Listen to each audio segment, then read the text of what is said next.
Hello बच्चों, let's read this question. The question says the bond angle around B in BCl3 and BF3 is same.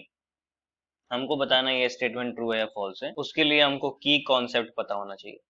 तो की concept यही है इस question का कि जितना ज्यादा बॉन्ड पेयर ऑफ इलेक्ट्रॉन पास पास होंगे सेंट्रल एटम के, लिख देंगे closer the bond pair of electron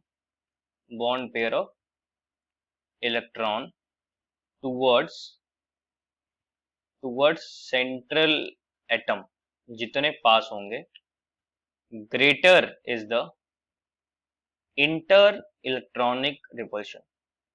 inter electronic repulsion जो होगा वो उतना ज्यादा होगा, therefore greater the bond angle.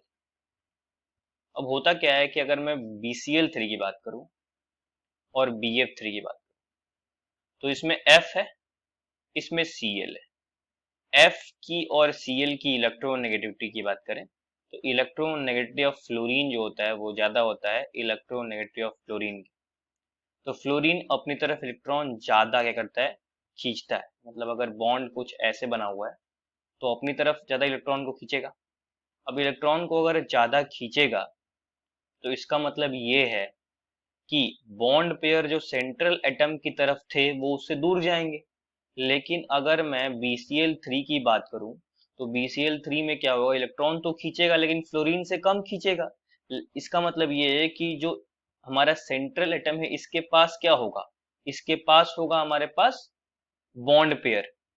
तो इसमें क्या होगा, इन ऐसे लिख देंगे in BCl3 bond pair of electrons are nearer with respect